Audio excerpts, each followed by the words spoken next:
Hello and welcome back to this channel. Dear students, this topic is exponential Fourier series for the subject signals and systems unit number 3. Actually ये last video है unit number 3 का. उससे पहले I have created videos related to how to represent the things in terms of Fourier series. Then I have created videos related to solve problems using trigonometric or quadrature Fourier series. So in this video I will cover up all types of variations that are required for exponential Fourier series. But before this do watch the earlier videos क्योंकि उसमें मैंने पूरे basic चीजें explain किए, जैसे period किसी signal का कैसे कैलकुलेट करना है, then how to calculate limits of integration and so on.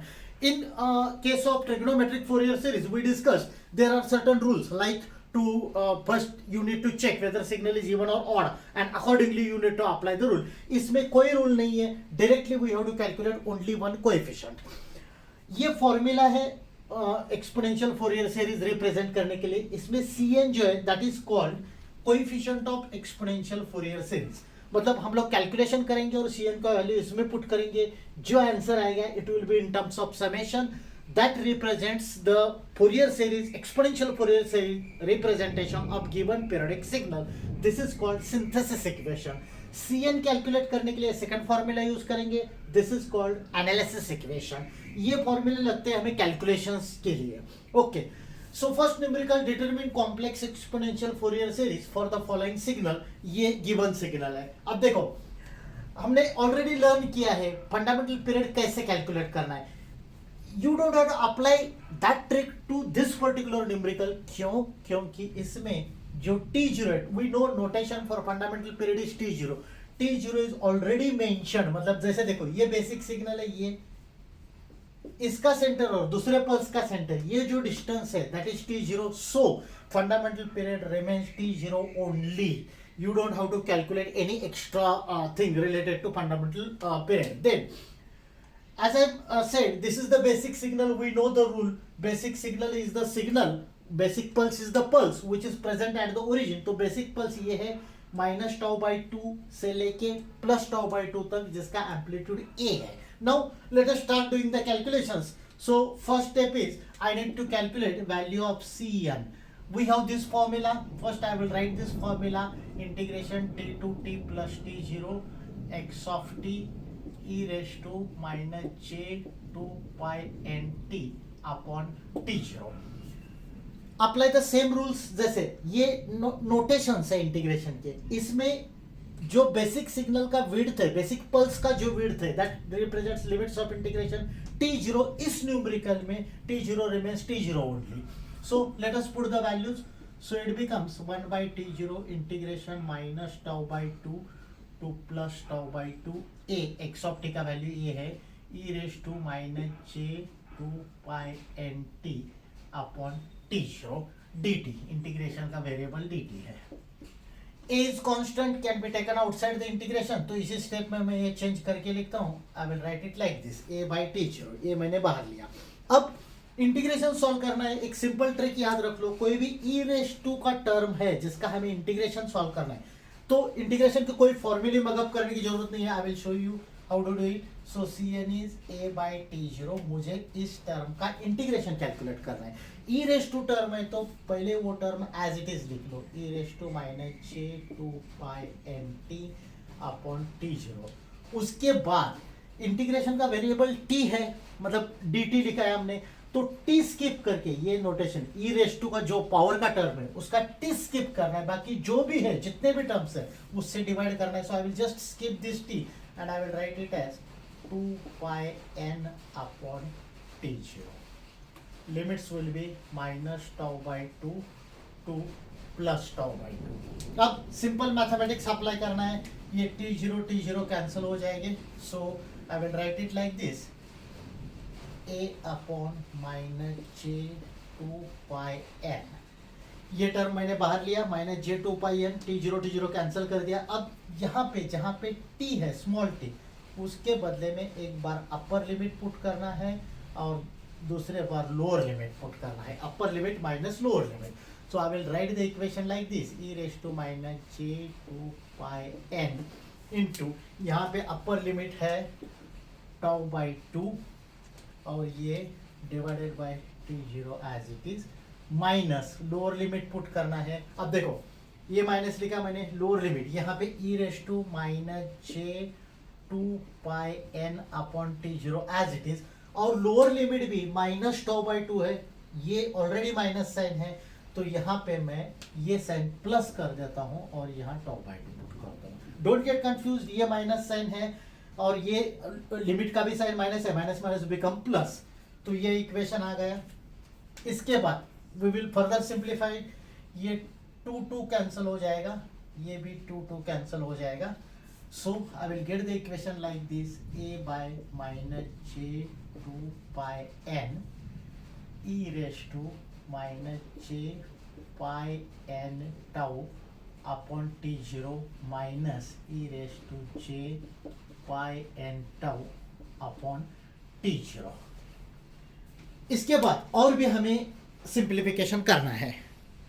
अब देखो सबसे इंपॉर्टेंट चीज, हमेशा whenever you are getting the answer in terms of e raised to j something, मतलब दो e raised to j के टर्म्स आ रहे हैं तो 99% केसेस में you will have to convert it into sin theta, मतलब sin theta में आएगा ही answer. Do remember this identity, e raised to j theta minus e raised to minus j theta upon 2j is equals to sin theta. Theta can be anything, तो मुझे इस तरह से manage करना है। Keep in mind ये e raise to plus j theta पहला term है, minus e raise to minus j theta दूसरा टर्म है और डिवाइडेड बाय 2j चाहिए। तो let us manipulate this equation. तो मैं ये सेम इक्वेशन, ये Cn का इक्वेशन है, I will be writing it like this. जैसे देखो ये 2j मैं अंडर ट्रांसफर करता हूँ यहाँ पे, तो यहाँ डिवाइडेड बाय 2j आएगा और ये माइनस साइन है मैं यहाँ एब्सॉर्ब करता हूँ, तो पहला टर्म माइनस आएगा दूसरा प्लस आएगा। ऐसे क्यों करना है, क्योंकि देखो ई raise to plus j theta पहला टर्म चाहिए। सो let us make this rearrangement. क्या करना है, पहले ये 2j डिनोमिनेटर में ट्रांसफर करना, ये माइनस साइन यहाँ एब्सॉर्ब करना है, तो ये टर्म माइनस हो जाएगा, ये टर्म प्लस हो जाएगा। जो प्लस का टर्म है वो पहले लिखता हूँ मैं। So you will get e raise to j pi n tau upon t0 minus e raised to minus j pi n tau upon t0 divided by 2j। अब a pi n एक्स्ट्रा है, I will keep it as it is, मतलब ये ऐसे लिखता हूं मैं a by pi n। अब simple चीजें हैं, देखो कैसे कोरिलेट करना है, इसको अभी साइन में कन्वर्ट करना है। अब यहाँ पे we have this identity, so let us say theta means pi n tau upon t0, मतलब j के साथ जो टर्म है उसको थीटा बोलेंगे। so this term I can write it like this, a by pi n as it is, this term। इसके बदले में e raised to j theta minus e raised to minus j theta upon 2j is sin theta, so I will write this answer as sin theta means this term pi n tau upon t0। This is the answer of Cn। लेकिन यहां तक sufficient नहीं है, इसके बाद इसको sink में convert करना है। We have studied in first unit, sinc is a function like this, sinc of x, x can be anything which can be expressed as sin pi x upon pi x। याद कैसे रखना है, sin pi और उसके साथ जो भी multiplying factor है दैट इज x, उससे डिवाइड कर रहे हैं, मतलब sin pi x upon pi x है, तो it can be written as sinc S-I-N-C, sinc of x। यहाँ पे pi टर्म नहीं आएगा, sinc of x। So I want to make use of this identity. तो मैनिपुलेट कैसे करना है, a by pi n I am keeping it as it is. अब देखो मुझे sin pi n tau by t0, इसके बदले में लेट अस से यहाँ पे x का वैल्यू आएगा n tau अपॉन t0, तो ये sin pi x हो जाएगा। तो sin pi x upon pi x चाहिए, तो मैं ऐसे लिख लेता हूँ sin pi n tau upon t0। Same equation से मैं डिवाइड करता हूँ sin pi n tau upon t0, क्योंकि मुझे चाहिए sin pi x upon pi x। यहाँ पे तो pi इंटू x मतलब n tau by t0 आ गया है, उसी टर्म से डिवाइड करता हूँ। लेकिन ये एक्स्ट्रा टर्म है, तो ये मैथमेटिकली मैनिपुलेट करने के लिए मैं इससे डिवाइड किया तो इसी टर्म से मल्टीप्लाई करता हूँ, तो मैथमेटिकली ये और ये कैंसिल हो जाएगा, you will gate original term. अब देखो कैसे सोचना है, सिर्फ ये टर्म, ये पाई एन, मतलब स्क्वायर ब्रैकेट बाजू में रख लो, ये पाई एन और ये पाई एन कैंसिल हो गए, ये tau upon t zero it can be taken out, so I will write it like this, a tau upon t zero. और ये जो टर्म है इसका आइडेंटिटी देखो, sine pi x upon pi x, x मतलब n tau by t zero, it is written as sinc of x.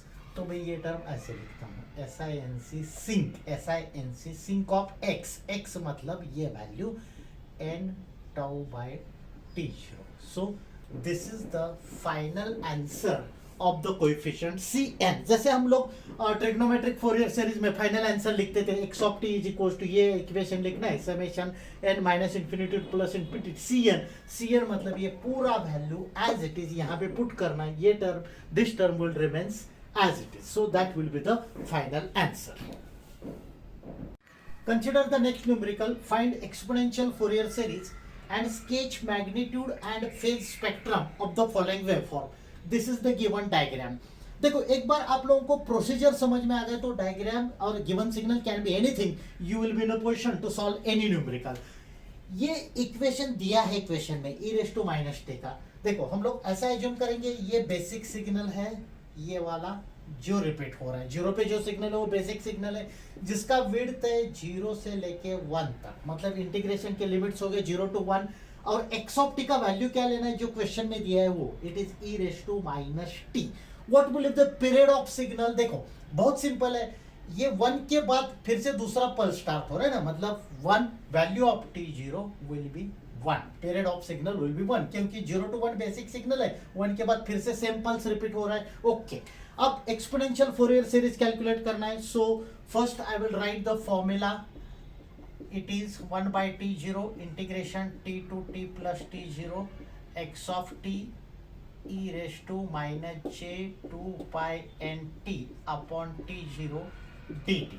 Let us put the values, 1 by t0 मतलब 1 by 1 आ जाएगा, period of signal is 1, integration, limits of integration will be 0 to 1, x of t का value ये लेना है, given value e raise to minus t into e raise to minus j 2 pi n t upon t0 है, t0 का value 1 है, so I am not writing it dt।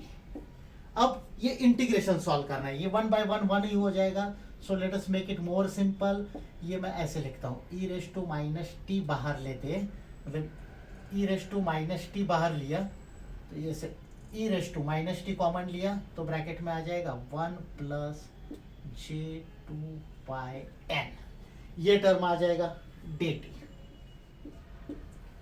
Now let us solve this integration, I have told you the simple procedure, cn का ये as it is रखते हैं, sorry limit से 0 to 1, ये e raise to minus t मतलब e का term as it is लिखना है plus j 2 pi n divided by, अब यहाँ पे कॉमन मिस्टेक्स अवॉइड करने हैं, जैसे ये dt है वेरिएबल इंटीग्रेशन का, मैंने कैसे बोला है e रेज़ टू टर्म है वो एज इट इज लिखना है और t स्किप करके, लेकिन साइन कंसीडर करना पड़ेगा, t स्किप करके बाकी टर्म्स से पावर का जो टर्म है t स्किप किया तो माइनस साइन रहेगा, इससे डिवाइड करना है, so it will be minus in the bracket 1 plus j 2 pi n, limits will be 0 to 1।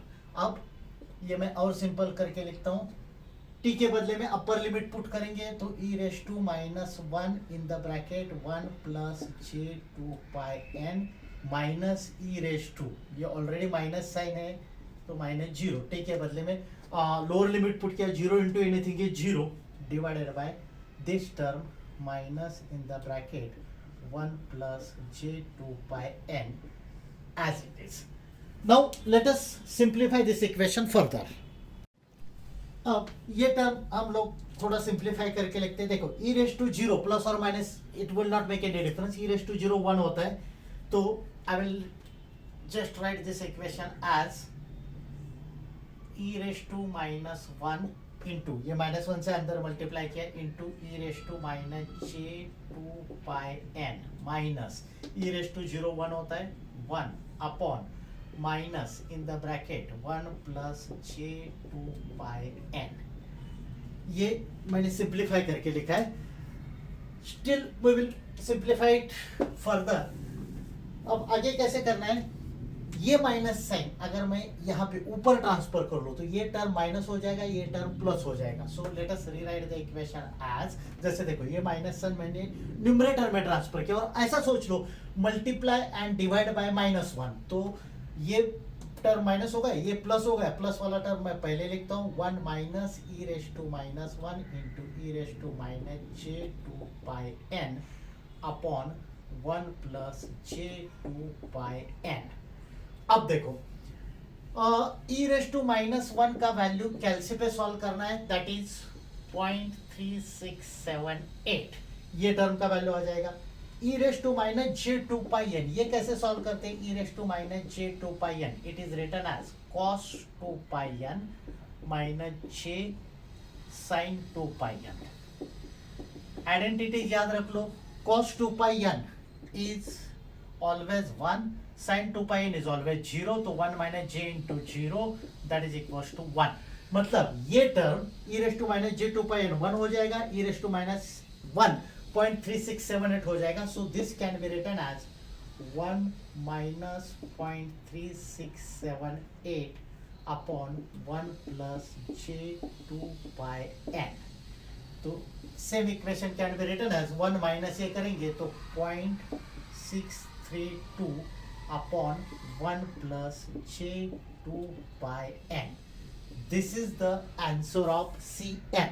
अब इसके बाद मुझे मैग्नीट्यूड और फेज का स्पेक्ट्रम ड्रॉ करना है. अब देखो ये सी एन का वैल्यू है अपने पास 0.632 upon 1 plus j 2 pi n. अब मैग्नीट्यूड का इक्वेशन, मैग्नीट्यूड का ये फॉर्मूला होता है under root of magnitude is equals to under root of real part square plus imaginary part square. ये मैग्नीट्यूड का इक्वेशन है. पहले मैग्नीट्यूड कैलकुलेट करते हैं. सो देखो न्यूमरेटर में जे टर्म नहीं है. इससे पहले just to refresh the things, अगर कोई भी एक इक्वेशन ऐसा है 2 प्लस जे इंटू 3, 2 को बोलते हैं real part, j is imaginary sine, j के साथ जो टर्म है दैट इज इमेजिनरी टर्म, मतलब 3 will be imaginary term and 2 will be real term. ऐसे look at the numerator. Numerator में जे टर्म नहीं है, मतलब जो टर्म है वो रियल टर्म ही है, तो न्यूमरेटर का मैग्नीट्यूड एज इट इज आ जाएगा. So I will write over here mod of c n, numerator का magnitude as it is 0.632 divided by denominator के लिए रियल पार्ट 1 है, इमेजिनरी पार्ट मैंने कैसे बताया, जे स्किप करना है, जे स्किप करके जो बचता है that is 2 pi n, that is imaginary part. Formula देखो under root of, I am doing calculation separately for numerator and denominator term. Numerator का एज इट इज लिखा क्योंकि उसमें जे टर्म नहीं है, जिसमें जे टर्म है वहां पे ये फॉर्मूला अप्लाई करना है. Real part square, real part मतलब 1 है तो 1 का स्क्वायर आएगा 1 plus imaginary part square. Many students makes the common mistake, imaginary part के लिए सिर्फ 2 पाई एन लेना है, जे नहीं लेना है. मतलब ऐसे याद रखना है, जे के साथ जो मल्टीप्लाइंग फैक्टर है दैट रिप्रेजेंट्स इमेजिनरी टर्म, तो इमेजिनरी टर्म आएगा 2 पाई एन, इसका स्क्वायर मतलब 4 पाई स्क्वायर एन स्क्वायर. ये मैग्नीट्यूड का इक्वेशन आ गया है. अब फेज का कैलकुलेशन करेंगे. फेज का फॉर्मूला ये होता है, phase is denoted by phi, which is tan inverse of imaginary term upon real term for numerator minus same equation tan inverse of imaginary upon real term for denominator. ये formula याद रख लो. अब इसका calculation कैसे करना है, देखो phi is equals to tan inverse of, numerator में इमेजिनरी टर्म नहीं है मतलब ये आएगा tan इनवर्स ऑफ 0 अपॉन जो टर्म है वो रियल टर्म है 0 अपॉन 0.632 डिवाइडेड बाय, मतलब ये tan इनवर्स ऑफ 0 आएगा वही चीज 0 divided by tan inverse of sorry minus करना है, minus tan inverse of denominator के लिए रियल टर्म 1 है, इमेजिनरी टर्म है 2 पाई एन, सो ये आएगा minus tan inverse of imaginary upon real, imaginary term है 2 pi n upon real term है 1, तो इसका आंसर आएगा tan inverse of 0 upon anything is 0, tan inverse of 0 is 0, तो ये आएगा ऐसे लिखता हूं मैं 0 minus tan inverse of 2 pi n। अब देखो ये इक्वेशन आने के बाद इसमें सिर्फ n के कुछ वैल्यूज कैलकुलेट करना है। कितने वैल्यूज कैलकुलेट करना है, दैट्स अप टू अस। मतलब हमें एक डायग्राम ड्रॉ करना है, उसके लिए जितने रिक्वायर्ड वैल्यूज है उतने ड्रॉ करेंगे। Let us put the values from -3 to +3। ये कोई रूल नहीं है, आप कोई भी रेंज ले सकते हो। So I need 5-6 reading just for the calculation. तो ये देखो ये फेज का इक्वेशन आ गया है। This is equation of phase, this is equation of magnitude. इसमें जहां जहां n है, फॉर एग्जांपल फेज का मैग्नीट्यूड का पहले बोलता हूँ, जहां जहां n है वहां वैल्यूज पुट करेंगे। जैसे यहाँ n है, पहला वैल्यू मैं n is equal to -3 put करूंगा, कैलसी पे सॉल्व करूंगा तो इसका आंसर आएगा 0.033 फेज के लिए। जहां n है वहां -3 पुट करेंगे, कैलसी पे सॉल्व करेंगे, ये आंसर आएगा 1.51। कीप इन माइंड ये जो मैंने कैलकुलेशंस किया है ये फाई के आंसर से रेडियन मोड में, मतलब आप कैल्सी का मोड चेक कर लो। इफ इट इज रेडियन तभी आंसर आएगा, डिग्री में अलग, डिग्री मोड में अलग आंसर आएंगे। So I am preferring radian mode for this such calculation. तो रेडियन मोड में कैल्सी रख के ये वैल्यूज आ गए। वैसे n इज इक्वल टू -2 करेंगे, n इज इक्वल टू -1 करेंगे, देन 0 1 2 3 अलग अलग रीडिंग्स ले लेंगे यूजिंग दिस फॉर्मूला। इसमें जहां n है वहां वैल्यूज पुट करना है, -3 -2 -1 0 1 2 3 और आंसर से एक टेबुलर फॉर्म में रखने हैं। अब ग्राफ कैसे प्लॉट करना है, पहला जो ग्राफ है this graph is graph of magnitude versus n। मतलब इस एक्सिस पे मैं मैग्नीट्यूड लिखता हूँ, इस एक्सिस पे n लिखता हूँ। n का रेंज ले देखो -3 -2 -1 0 1 2 3। फॉर एग्जांपल -3 पे मैग्नीट्यूड कितना है 0.033, मैंने एक लाइन ड्रॉ किया 0.033। -2 पे कितना है 0.05 0.05, -1 पे कितना है 0.1, 0 पे कितना है 0.632। ऐसे this is called magnitude spectrum. Phase spectrum के लिए सेम लॉजिक, मैंने टेबल में वैल्यूज एंट्री किए हैं। -3 पे फेज है 1.51 का एक लाइन ड्रॉ किया, फिर 1.49 1.41 फिर माइनस, ये ऐसे। This is called phase spectrum. This is graph of phase versus n। Now let us solve one more numerical which is altogether different from whatever we solved earlier. Next, this is important numerical. ध्यान से सुन लो, ये simple है लेकिन इसमें कुछ tricks use करने हैं। Find exponential Fourier series for impulse train shown in figure। ये जो डायग्राम है इसको impulse train बोलते हैं, या it is also called as unit impulse train, or it is also known as Dirac delta function. ये सब वर्ड्स आपको याद रखने हैं। एनीवेज एक जो पल्स है that is denoted by delta T which is unit impulse. ऐसे यूनिट इंपल्स रिपीट हो रहे हैं। तो पहले मैंने क्या किया, एक Cn का फॉर्मूला लिख दिया है। अब देखो इस फॉर्मूले में 1/t0 चाहिए। t0 मतलब सेकंड पल्स जहां पे है वो वैल्यू वो t0 ही है, तो 1/t0 remains as it is. Limits of integration will discuss it later. x of t मतलब क्या वैल्यू है यहाँ पे वैल्यू 1 नहीं लेना है, ये नोटेशन है डेल्टा फंक्शंस का। सो x of t is delta t, इसलिए मैं यहाँ पे डेल्टा t पुट कर देता हूँ। देखो पहले मैंने फॉर्मूला लिखा था, फॉर्मूला में यहाँ x ऑफ t है, x ऑफ t मतलब डेल्टा t ऐसे। अब मोस्ट इंपॉर्टेंट पार्ट, इससे पहले जितनी न्यूमेरिकल हमने सॉल्व किए, ट्रिग्नोमेट्रिक के या एक्सपोनेंशियल के, every time we were in a position to put the limits of integration। यहां देखो बेसिक सिग्नल ये है, इसका कोई भी विड्थ नहीं है। So ideally width tends to 0, इसका कोई विड्थ नहीं है, इसका मतलब है I cannot calculate the integration. तो ऐसे याद रख लो, डेल्टा का फंक्शन है तो इंटीग्रेशन कैलकुलेट नहीं कर सकते हैं, उसके लिए प्रॉपर्टी यूज करना है, that is known as shifting property. ये स्पेलिंग देख लो, SIFTING है, it is not SHIFTING, so SIFTING, it is shifting property of delta function। Property क्या है, forget about this। प्रॉपर्टी क्या है, कोई भी सिग्नल x of t है, इंटीग्रेशन ले लोगे आप -infinity to +infinity से, लेट अस से x of t है, डेल्टा t माइनस t0 है dt, इसका आंसर आता है डायरेक्टली x of t0, मतलब x of t into delta t minus t0, इसका आंसर आएगा x of t0। ये ऐसे कोरिलेट कर लो, x of t0 means value of x of t at t is equals to t0। ये ऐसे correlate कर लो, value of x of t at t is equals to t0। अब कैसे करना है देख लो, ध्यान से सुन लो। लेट अस से this is equation 1, this is equation 2. Compare integration of equations 1 and 2. ये 1/t0 एज इट इज रखता हूं मैं, सिर्फ इंटीग्रेशन के अंदर के टर्म्स कंपेयर करना है. यहाँ देखो डेल्टा टी है, यहाँ डेल्टा से रिलेटेड टर्म क्या है, डेल्टा टी माइनस t0. तो मुझे चाहिए delta t is equal to delta t minus t0. इसका मतलब है value of t0 is equal to 0. देखो डेल्टा के टर्म्स मैंने कंपेयर किए, डेल्टा टी यहाँ पे है which should be same as delta t minus t0, क्योंकि ये दोनों इक्वेशन सेम है डेल्टा फंक्शन के. तो t0 का वैल्यू 0 पुट करना पड़ेगा, ये एक पार्ट हो गया. सेकंड देखो फॉर्मूला में, मतलब ये शिफ्टिंग प्रॉपर्टी में डेल्टा छोड़ के क्या टर्म है, x ऑफ t है. यहां डेल्टा छोड़ के क्या टर्म है, ये टर्म है. So I will write x of t is equals to e raised to minus j 2 pi nt upon t0. अब लिसन केयरफुली, ये इंटीग्रेशन का आंसर आता है x of t0. मैंने लिख के रखा है. What is x of t0? It is value of x of t at t is equals to t0.